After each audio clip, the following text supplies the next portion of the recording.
एक गांव में राजू नाम का लड़का अपनी नानी के साथ रहता था। उसकी नानी में चुड़ैल का साया था। वो हर रोज़ रात को चुड़ैल में बदल जाती थी और लोगों को मार मार कर खा जाती थी। एक रात वह हॉन्टेड नानी चुड़ैल का रूप लेकर अपने शिकार की तलाश में निकलती है।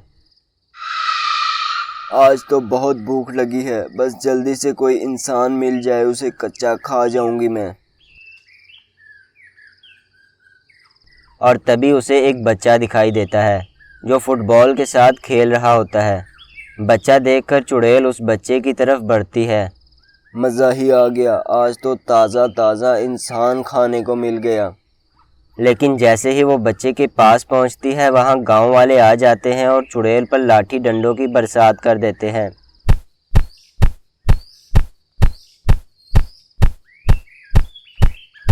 अरे मैंने कुछ नहीं किया, छोड़ दो मुझे, नहीं तो किसी को जिंदा नहीं छोड़ूंगी। अरे भाइयों, मारो मारो इसे, जिंदा मत छोड़ना, हम गांव वालों को बहुत परेशान किया है इस चुड़ैल ने। गांव वालों की मार से चुड़ैल थोड़ी ही देर में बेहोश हो जाती है और गांव वाले उसे मरा हुआ समझकर वहां से चले जाते हैं। और अचानक वहां राजू आ जाता है और अपनी नानी की हालत देखकर रोने लगता है। नानी नानी, तुम्हें क्या हुआ और वो गांव वाले तुम्हें क्यों मार रहे थे? चुड़ैल को भी होश आ जाता है और वो राजू से कहती है, राजू मेरे बेटे, इससे पहले कि गांव वालों को ये पता चले कि तेरी नानी ही चुड़ैल है, तू मुझे यहाँ से ले चल, नहीं तो ये गांव वाले मेरे साथ साथ तुझे भी ना मार डालें। फिर राजू वैसा ही करता है और अपनी नानी को गांव से दूर एक गुफा के अंदर ले जाता है। राजू मेरे बेटे, मुझे इसी गुफा में लोहे की जंजीरों से बांध दे, नहीं तो मैं बाहर जाऊंगी और लोगों को मार मार कर खाऊंगी, कहीं मैं तुझे भी ना खा जाऊं। राजू वैसा ही करता है और अपनी हॉन्टेड नानी को वहीं गुफा के अंदर जंजीरों से बांध देता है। नानी, मैंने तुम्हें यहाँ बांध तो दिया है, लेकिन तुम क्या खाओगी और कैसे जिंदा रहोगी?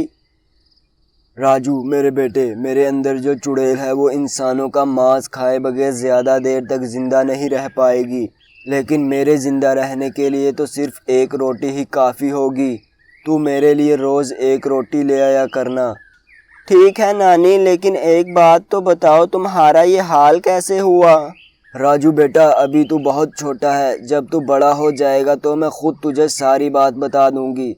अभी तू सिर्फ मेरे लिए खाना लाया कर ताकि मैं जिंदा रह सकूं। और अपनी नानी के कहने के मुताबिक एक रोटी लाकर रोज अपनी नानी को दे देता। इसी तरह आहिस्ता आहिस्ता वक्त गुजरता जाता है और राजू बड़ा हो जाता है। और फिर एक दिन राजू हमेशा की तरह अपनी नानी के लिए रोटी लेकर जा रहा होता है। तभी कुछ गांव वाले उसे देख लेते हैं और वो उसका पीछा करने लगते हैं। अरे भाई राजू, पता नहीं हर रोज़ रात को रोटी लेकर कहाँ जाता है, क्या कहते हो, आज इसका पीछा करें क्या? हाँ हाँ भाई, ठीक कहते हो, मुझे तो वैसे भी इसका बर्ताव कुछ ठीक नहीं लग रहा। फिर वो दोनों उसका पीछा करने लगते हैं। राजू गुफा के पास पहुंचकर अपनी नानी के पास जाता है। नानी देखो, मैं आपके लिए खाना लाया हूँ। चुड़ैल जंजीरों में बंधी होती है और राजू की तरफ गुस्से से देखती है। राजू, इतनी देर हो गई है, आज कहाँ था तू? तुझे नहीं पता कि मुझे भूख लगी होगी? जल्दी दे, नहीं तो तुझे ही आज खा जाऊंगी मैं।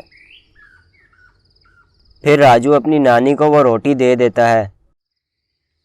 रोटी को खाकर चुड़ैल का गुस्सा और भूख दोनों ख़त्म हो जाते हैं।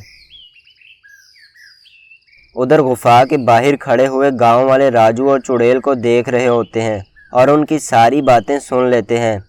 अरे भाई, ये तो वही चुड़ैल है जिसको हम सब गांव वालों ने मिलकर मारा था। सही कहा भाई, ये चुड़ैल तो जिंदा है, लेकिन ज़रा आहिस्ता बोलो, अगर चुड़ैल ने सुन लिया तो हमारी मौत पक्की समझो।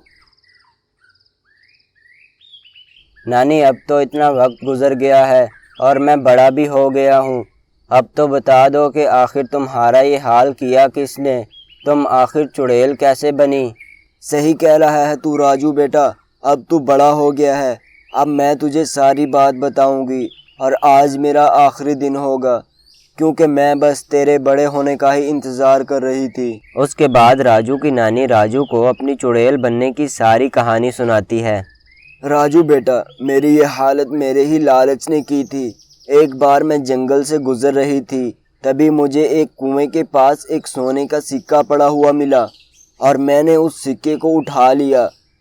सोने की लालच में मैं अगले दिन फिर से वहाँ उसी कुएं के पास गई और मुझे फिर से वहाँ एक और सोने का सिक्का मिला और मैं लालच में आकर रोज़ वहाँ से सोने के सिक्के उठाने लगी। लेकिन मैंने ये कभी नहीं सोचा था कि आखिर मुझे उसी जगह पर रोज़ रोज़ सोने के सिक्के क्यों मिल रहे हैं।